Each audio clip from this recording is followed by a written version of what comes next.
So in this video, I'm going to describe the differences between the failure mindset and the learning mindset. And along the way, you're going to see some examples and maybe even recognize yourself in it so that we can then say, well, at the end, I love this learning mindset. I really want to buy into it. How am I going to do that? Well, if you watch to the end of the video, I'm going to go over a 3-step process that you can use on a daily basis in order to cultivate the learning mindset. So if you're ready, let's jump in. My name is Dr. Rob Smith, and I'm a performance psychologist and author. Let's first talk about the failure mindset. Most of us know what that's like. We all know, we think to ourselves about mistakes that we've made. An example I'm going to use in this particular case, it's going to be a sport one because of my basketball background and also the new book that I wrote called Shooting Out of Your Mind.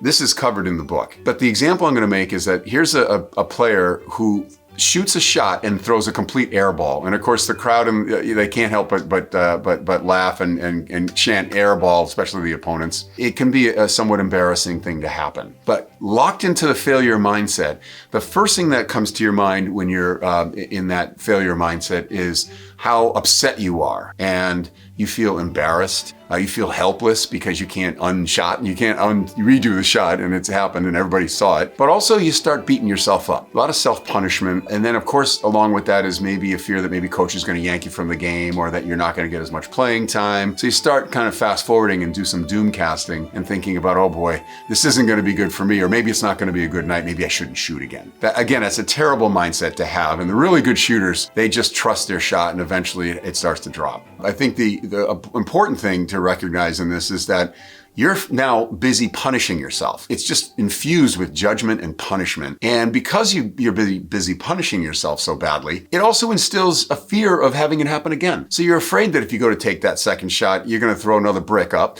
and you're not going to do well, right? So again, it changes your game if you're thinking through the failure mindset. Now, enter the learning mindset. And boy, do I wish I knew about this when I was a young athlete, because it would have been helpful to really pivot into this mindset, which takes the same mistake. Say I throw an air ball, and instead of treating it like it's something shameful and perhaps, a predictor of doom and gloom, I might just look at it as feedback, more situational, right? So I'm going to look at it as feedback that was just in the moment. What did I do wrong on that particular shot? I'm not going to generalize it to the whole night and my whole game, and therefore I'm going to have to adjust my game because of that. I really want to make it more situational, specific, and then I can do the fix. All right, so I'm going to start looking at it as feedback, and I'm going to be curious. And I like to use the term going away from failure or judgment to wonderment, the process of learning, to being excited about, wow, I wonder how that happened.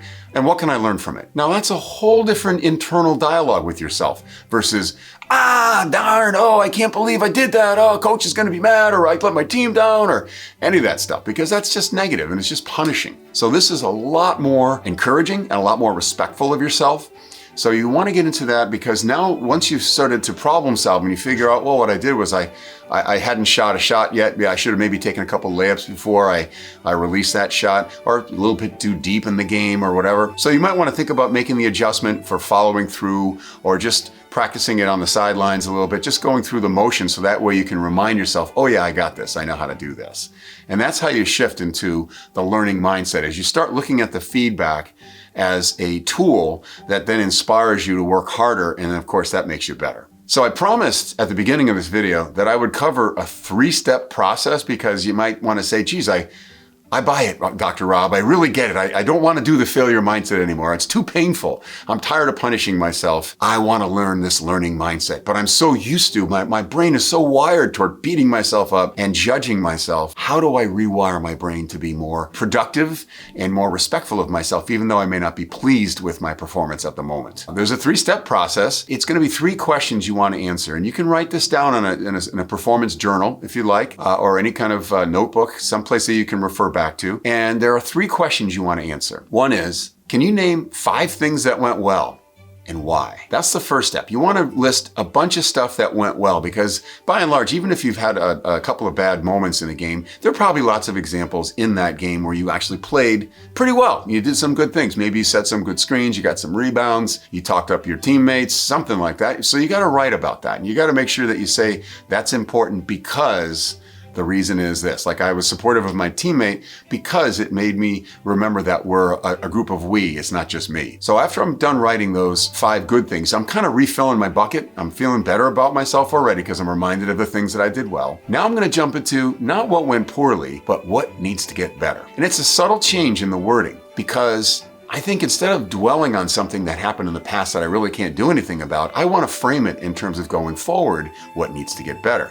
It already kind of activates my mind toward, there's these things that I need to get better. Like I probably need to work on my outside shot because if I'm going to throw an air ball, maybe I just don't have the range yet. Maybe I gotta put some work into that. And so then it leads me to the third question. So the first one is, what did I do well and why? The second one is, what needs to get better? And the third one is, how am I going to make that better? So this involves putting together an action plan, putting together a plan where you're going to work on that outside jumper. And that might include getting a shooting buddy to come and hang out with you, outside of practice or in your yard or in the playground, and just bring a couple balls and just have them feed you shots and work on it. You might also want to work on your leg strength because leg strength is part of what allows you to get better range. The triceps in your arms, the shoulders and legs are all involved in the release of your shot. So if you really want to launch some really good deep shots, you got to have the physical strength, but you also have to have the comfort zone with the distance. And that only comes through practice. It reminds me of watching a great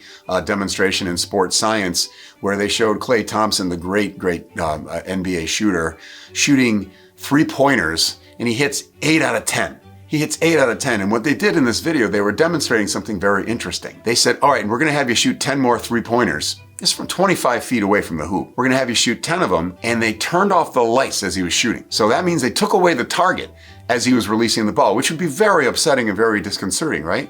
Well, Klay Thompson hit 8 out of 10 shots with the lights off. And you might wonder how that happened. Practice. His brain already knew where that hoop was going to be. So even when the lights turned off, his brain already registered it. And when he released the shot, it was already on its way in. So it's fascinating, but this is the stuff that you want to do. And you want to use the good, better, how method of what went well, what needs to get better, and how am I going to make it better as a way of cultivating that learning mindset, because it'll allow you to stay engaged in the hunt to get better. And that is far more respectful, and it's not negative, and you're going to be a better friend, a better teammate, a better partner, just because you're now in much more of this learning mindset versus always judging yourself and others. So in this video, I covered the important difference between the failure mindset versus the learning mindset and how that can really greatly increase your confidence and decrease the negativity that you experience whenever you make mistakes. I covered 3 very easy steps for you to follow in order to rewire your brain to be more aligned with the learning mindset and away from the judgment mindset and the punishment that goes with the failure mindset. If you found this video valuable, please take a moment to like it and share it if you can, as well as to subscribe to my channel, because you're going to have access to a lot more videos, as well as you might want to dive in deeper into some of these other exercises that I have that came out in my new book, Shooting Out of Your Mind, How to Shoot a Basketball from the Inside Out. Just click on shootingoutofyourmind.com and you'll get to it. Thanks for watching and have a great day.